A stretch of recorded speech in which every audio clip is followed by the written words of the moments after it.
आदरणीय उपस्थित अतिथिगण, शिक्षकगण एवं मेरे युवा साथियों, आप सभी को इस 77वें गणतंत्र दिवस महोत्सव पर बहुत बहुत हार्दिक शुभकामनाएं। आज का मुद्दा केवल शिक्षा और भ्रष्टाचार है, जो हमारे देश को एक दीमक की तरह खा रहा है। शिक्षा, अगर शिक्षक इन नवयुवक वयस्कों को ज्ञान रूपी गंगा से सींचेंगे तो ये हमारे देश को विकसित और शिखर भारत बनाने में कमी नहीं रखेंगे। मगर आज जो हो रहा है, शिक्षक अपने इन वयस्क युवाओं को ज्ञान रूपी गंगा से न सींचकर अज्ञान रूपी गंगा से सींच रहे हैं।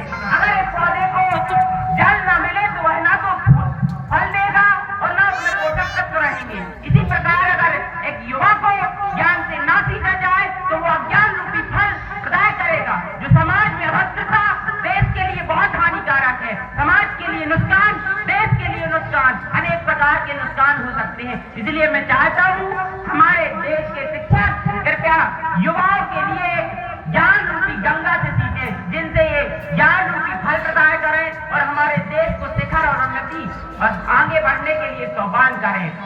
और भ्रष्टाचार केवल समस्या नहीं है, समाज में फैलती हुई लालच भी है, जो इस भारतीय शासन की जवाबदेही को निकल चुकी है।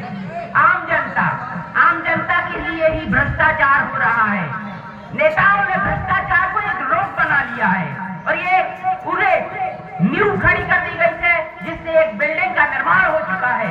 भ्रष्टाचार आम जनता के लिए कीड़े मकोड़ों की तरह मर जाती है। स्त्री जाति के शोषण के लिए अनेक प्रकार, भारत में हमारे 70% से ज्यादा युवा शिशुओं के लिए शोषण किया जाता है। क्या ये है स्टार्टअप इंडिया?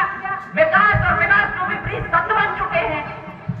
हमारी समाज में हवा लेने के लिए एयर प्योरीफाई की जरूरत है, पानी पीने के लिए वाटर प्योरीफाई की जरूरत है। क्या ये है विकास? अगर स्टार्टअप इंडिया में अगर जनता ही नहीं रहेगी तो क्या कहेगा विकास? क्या है विकास?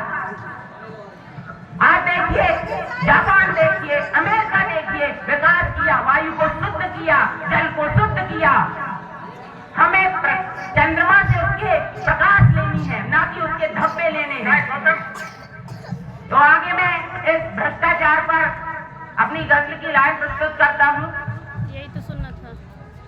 मुझको अपने बैंक की किताब दीजिए, मुझको अपने बैंक की किताब दीजिए, देश की तबाही का हिसाब दीजिए। मुझको अपने बैंक की किताब दीजिए, देश की तबाही का हिसाब दीजिए। गाँव जख्मी फिजाएं हो गई, जहरीली घर की दवाएं हो गई, महंगी शराब से हवाएं हो गई। जाइए आवाम को जवाब दीजिए, देश की तबाही का हिसाब दीजिए। मुझको अपने बैंक की किताब दीजिए। लोग जो गरीब से अमीर हो गए, आप तो गरीब से अमीर हो गए, यानी हुजूर बेज़मीर हो गए। खुद को बेज़मीरी का किताब दीजिए, देश की तबाही का हिसाब दीजिए। मुझको अपने बैंक की किताब दीजिए। राहतों के नाम पे कमाई कीजिए, जेब है आवाम की सफाई कीजिए। लूट के गरीबों की भलाई कीजिए, कुछ तो निगाहों को हिसाब दीजिए। देश की तबाही का हिसाब दीजिए। मुझको अपने बैंक की किताब दीजिए। आगे फरमाए।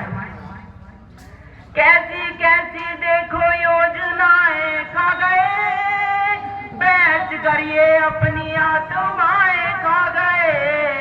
मार के मरीज की दवाएं खा गए, इनको पद्मश्री का किताब दीजिए।